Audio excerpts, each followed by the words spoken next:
The Backrooms movie was okay. And here's my take.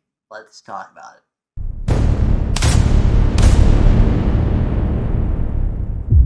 So I just got out of the Backrooms movie and I want to talk about it. Let me start off by saying the first thing I have to mention, I literally just tweeted about it, X'd about it, posted, whatever. I think this game theory was 100% spot on. 100% spot on. They were talking about how the Backrooms like another dimension. And they don't want to get too much into it because I don't want to spoil it. But I mean, does it really matter? Does it really matter though? Backrooms was completely what this game theory was talking about when they looked at the spoiler bit. We all know. We've all seen the Backrooms. And I think it's such a pretty cool concept that there's another dimension that has a brain that takes all of its victims and steals their memories, and it's like memories that are what I would assume are like long ago, because as they say in psychology, when you try to remember something from like years, like we're talking 10 years ago, you can remember like the thing. So I don't know, say you're picking up a book or something, you're reading a book and you're trying to remember everything around the book. Actually, perfect example. I literally do not mean to do that. When you're reading a book, you're not really focusing on the entire environment. When I'm just sitting here reading this or whatever, I'm not thinking about my monitors. I'm not thinking about what's on the monitors. I'm not thinking about the poster. I'm not thinking about the light. Nothing is in my peripheral vision to where I need to think about it.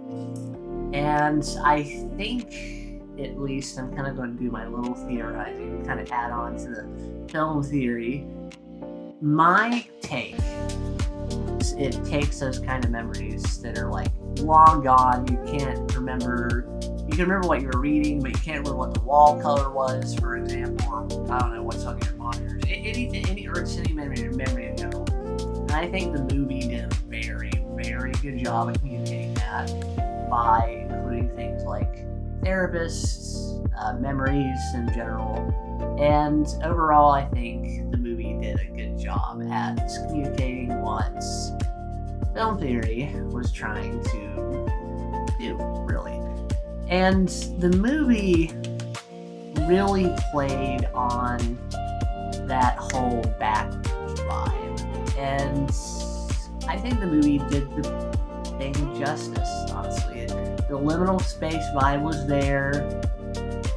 They literally took 4chan and put it on a big screen. I mean, what more can you say, really? I can say, though, I was into the Backrooms a little bit, not too much, like compared to other things, but it was interesting. I really love the concept of Backrooms. There's some songs that came out that a lot of fans and stuff, and even the guy that made Backrooms, which we were talking about here in a little bit. The music. That's the one thing, like, in the past, like, 4 years ago, even in the COVID era, I have to say, when I was in, like, in one of the moods, it's, like, good music to just, like, I don't know, go to a different world, something like that. And I think all of that, the music and everything, I think everything got its justice. All those memories, everything we remember, no pun intended, did it justice. And I think that's all thanks to Kane Pixels. He did a very good job at taking something that he just made on YouTube. How ironic. It's almost like we have talked about YouTubers making movies and they can actually be good.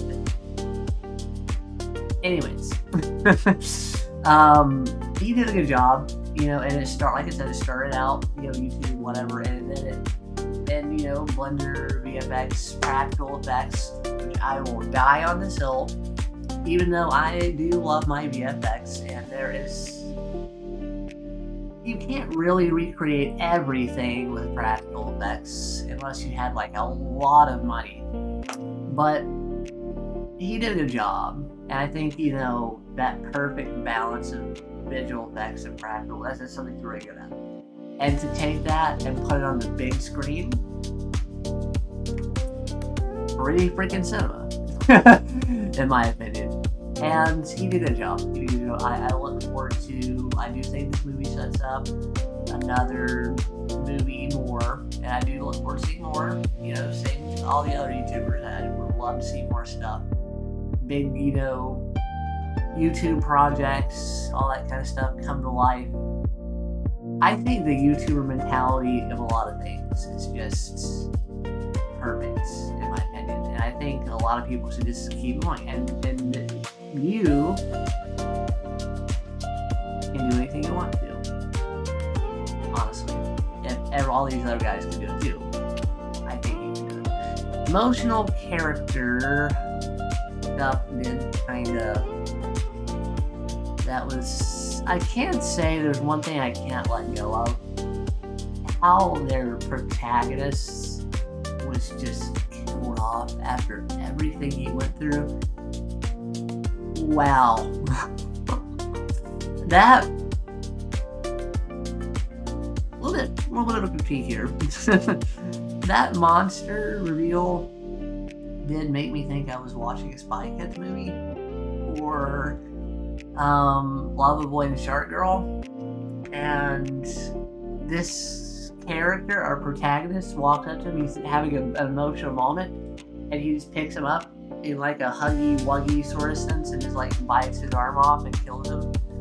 That was kind of weird. I mean, it didn't throw off the whole entire movie because the movie was pretty cool in my opinion. But I don't know, that was just pretty weird in my opinion. Maybe I don't know. Maybe I was. I don't know. I've never been one of those people to justify killing off your protagonist for shock value. And if anything, if I do have to critique anything about this movie, is that unless, you know, there's a really good reason to kill off your main character, other than shock value. I feel like a lot of like bigger Hollywood studios, you know, the trend is to kill your protagonist with shock, or just for shock value. A lot of horror movies do this too. One thing I have to say that gets it right, and this is kind of going to be blending genres a little bit. We're going across genres. Insidious doesn't do anything like that. They don't really kill their main protagonists for shock value. They do it probably for a good reason. You know, like Elise, she dies. At first, when I seen the first movie, I thought, wow, that's a way to go out. But then, you know, after the several different chapters after, then it's like, okay, well, this makes sense. She's like the bridge between the in-between worlds, the further, all that stuff. She's like the bridge. She's the spirit guide. Dave Filoni, back to Star Wars, because I'm just fresh off of Star Wars, and I have to talk about Star Wars. I know it's sci-fi. I know it's sci-fi, but I have to talk about it. I think the way Dave Filoni holds his characters up is he does not kill them for shock value. What he does do, he gives them their story, and he lets their story play out naturally. He doesn't have anything like we need to kill Boba Fett, you know, at the end. Even when there are deaths, like Darth Maul later on in Rebels or whatever, it makes sense because it's the end of the character journey. Gosh, even if that would be really sad, I would cry up in a ball and die if the Mandalorian dies. But if he does, if anything, really, honestly, they might just let him grow old and die of old age. In my opinion, that's the direction I think they'll go. Every character is given their story to the max, and I think that's if that's the only little criticism I have. The protagonists in the Backrooms didn't really get. We did get to know him on especially an emotional level, but we didn't get to see things fold out. And yes, we do have a therapist. We do see her survive, I believe. I still don't know. I do think the main protagonist, the guy that was hyped up in the trailer and everything, should have had his story drawn out just a little bit. But I do see the vision. Because the whole theme behind the Backrooms is that you can't escape. And I do kind of see that, to play the devil's advocate, why they might have killed him, to get across that you can't escape the Backrooms kind of thing. I mean, at the end of the day, every video we've seen on the internet, somebody dies in the Backrooms. So, I mean, it makes sense. But, hear me out. Maybe he could have at least made it to the next movie, at least, and then we kill him off. Just little, I don't know, opinion, thought, I guess. That, I don't know, that, at least to me, that would make me happy. And honestly, there's nothing to talk about story-wise. There's nothing to really talk about movie-wise. Everything was pretty good. I think Kane Pitzel did a very great job on his first debut of being a director. And I guess, honestly, because we can't really talk about much story-wise, let's just talk about some of the technical stuff. Usually I tell people I don't like talking too much about technical stuff because, when it comes to movie takes, I'm not trying to have it come across as, I think this movie is this, and you shouldn't know. At the end of the day, I think what you should take away from movie takes is always should be, wow, I've got information on the movie, and this is also how I feel, but wait, hold on, maybe there's something different. I think you should see it from a different perspective. And then it's wow, I actually might want to go see it, or I might want to go rewatch it. My thing that should spark people to go see the movie and inform their own opinion. We've seen with Rotten Tomatoes why you should never trust a critic in a lot of cases, especially this year. But anyways, into the technical stuff. The practical, back to what I was talking about earlier in the video, the practical effects and the mix of VFX,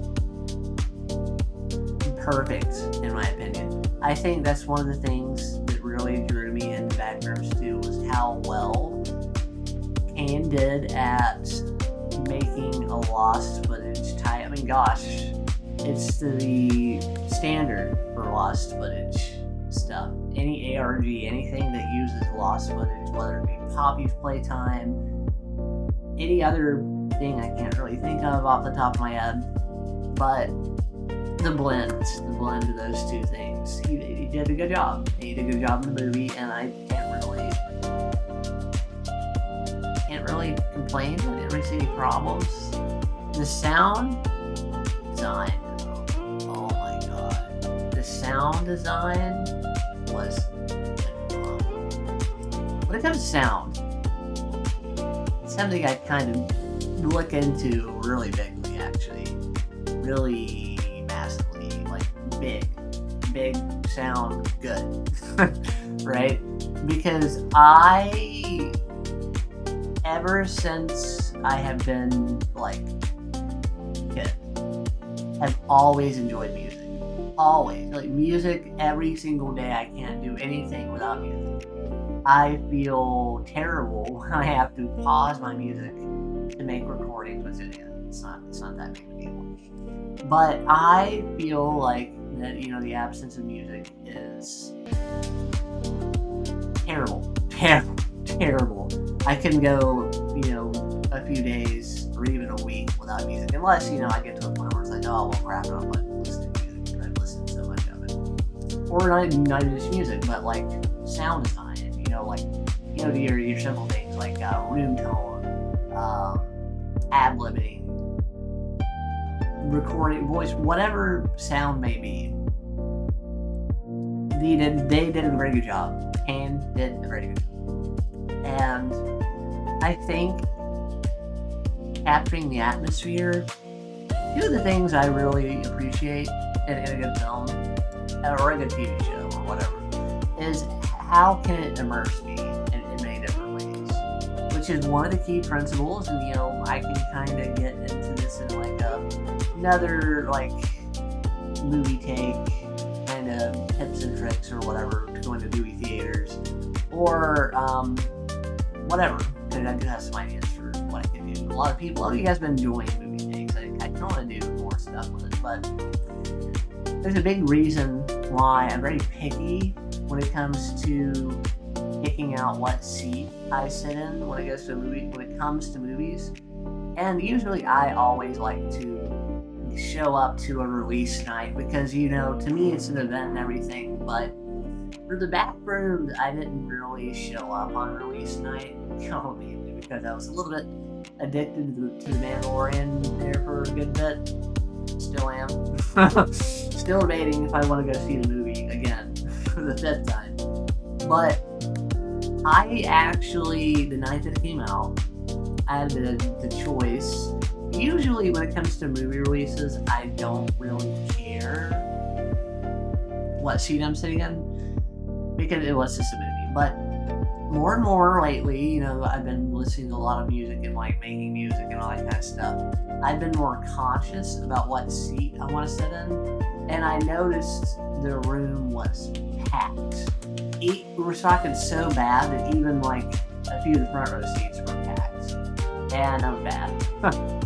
Don't get me wrong, front row seats are cool, but you don't really get much of the sound mix, and you're always having to constantly either be reclined, which is a bad thing, but if you don't have the recliners, you're in for a bad time. They make me But I always sit dead center in a movie theater, and like I said, I will get into that for a later video because there's a whole technical reason behind that, with the way that sound is mixed and designed and everything.